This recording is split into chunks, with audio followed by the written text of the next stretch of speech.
कैद में गुजरेगी जो उम्र बड़े काम की थी। पर मैं क्या करती कि जंजीर तेरे नाम की थी।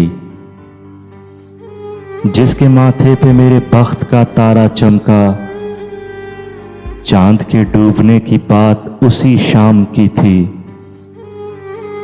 मैंने हाथों को ही पतवार बनाया, वरना एक टूटी हुई कश्ती मेरे किस काम की थी।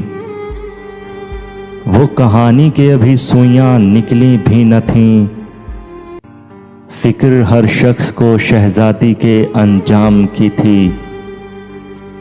ये हवा कैसे उड़ा ले गई आंचल मेरा, यूं सताने की तो आदत मेरे घनश्याम की थी। बोझ उठाते हुए फिरती है हमारा अब तक, बोझ उठाते हुए फिरती है हमारा अब तक। ऐ ज़मीं माँ, तेरी ये उम्र तो आराम की थी। कैद में गुजरेगी जो उम्र बड़े काम की थी।